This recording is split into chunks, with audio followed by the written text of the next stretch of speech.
MP के मांडू की अनोखी प्रेम कहानी। रानी रूपमती के प्यार का कौन था विलेन? रानी रूपमती ने त्याग दिए प्राण। रानी रूपमती का महल, इसकी दीवारें एमपी के मांडू के चर्चित एक ऐसे प्यार की गवाह है जिसकी कस्में यहाँ के प्रेमी प्रेमिका आज भी खाते हैं। ये दीवारें मुगल काल के उस प्यार की कहानी है जिसमें एक रानी थी, एक राजा था और विलेन के रूप में एक बादशाह था। इन दीवारों ने जरूर उस वक्त आंसू बहाए होंगे जब दो दिलों को जुदा कर दिया गया था। अगर दीवारें बोल पाती तो आज भी वो कहानी बताती जिसमें एक रानी ने एक विलेन बादशाह से अपनी लाज बचाने के लिए अपने प्राणों की आहुति दे दी, क्योंकि उस रानी का प्यार इतना सच्चा था कि वो अपने पति के सिवा किसी और के बारे में सोच भी नहीं सकती थी। लेकिन जब इस प्रेम कहानी के विलेन ने अपनी ताकत का गलत इस्तेमाल करना चाहा, जबरदस्ती उस रानी को अपने कब्जे में करना चाहा, तो इस रानी ने हीरे की अंगूठी को निगल लिया और अपनी जान दे दी। रानी रूपमती और राजा बाज बहादुर का प्यार। लेखिका मालती रामचंद्रन के मुताबिक इस अमर प्रेम कहानी की शुरुआत नर्मदा नदी के किनारे से होती है, जहां एक शिकारी बाज बहादुर को एक मीठी आवाज सुनाई देती है। वो इस आवाज पर मुग्ध हो जाते हैं। फिर जब वो रूपमती को देखते हैं तो लव एट फर्स्ट साइट हो जाता है।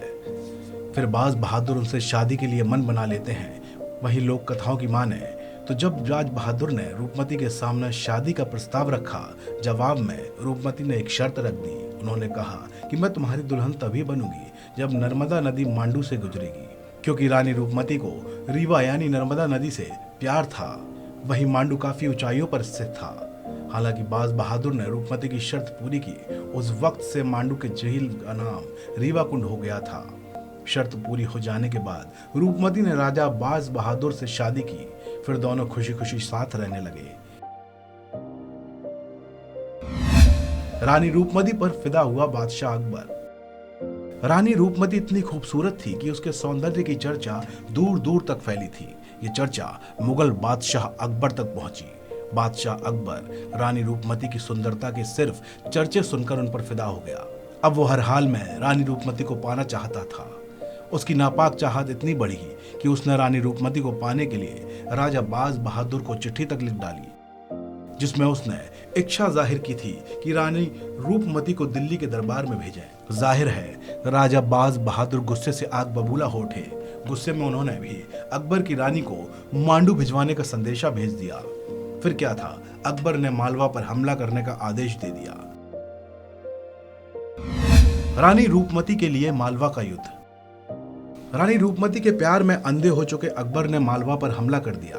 इस युद्ध में राजा बाज बहादुर ने बादशाह अकबर का डटकर मुकाबला किया, लेकिन मुगलों की सेना राजा बाज बहादुर की सेना से काफी बड़ी और मजबूत थी। ऐसे में राजा बाज बहादुर के सैनिकों ने मुगलों की सेना के आगे घुटने टेक दिए। युद्ध में हार हो जाने के बाद राजा बाज बहादुर को बंधक बना लिया गया। इस तरह रानी रूपमती के लिए अकबर ने सारी हदें पार कर दी। तो क्या युद्ध में जीत मिलने के बाद उसे रानी रूपमती मिल पाई? रानी रूपमती ने दी प्राणों की आहुति। युद्ध में जीत हासिल करने के बाद अकबर का रास्ता अब साफ था। अकबर ने अपनी सेना की एक टुकड़ी को आदेश दिया कि वो तुरंत रानी रूपमती को लाकर उसके सामने पेश करे। अकबर की सेना के आने की भनक रानी रूपमती को लग चुकी थी। राजा बाज बहादुर से उनका प्रेम पवित्र था। इस पवित्रता को वो हर हाल में कायम रखना चाहती थी, लेकिन अब उनके जिंदा रहने पर यह संभव नहीं था। फिर क्या था, उन्होंने अपने हाथ में पहने हीरे की अंगूठी को निगल लिया और उनके प्राण पखेरु उड़ गए। कहा जाता है कि रानी रूपमती की मौत का दुख जितना राजा बाज बहादुर को हुआ था, अकबर को भी इसका पछतावा बहुत हुआ। उसे सच्चे प्यार की कीमत का एहसास हो गया।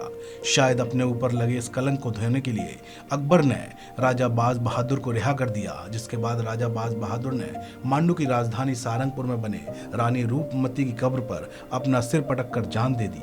सच्चे प्यार में रानी रूपमती और राजा बाज बहादुर ने खुद को खत्म कर दिया। शायद यही वजह है कि मांडू में इन दोनों के प्यार की कस्में आज भी खाई जाती हैं। इस खबर में बस इतना ही। बाकी अपडेट्स के लिए जुड़े रहिए वन इंडिया के साथ।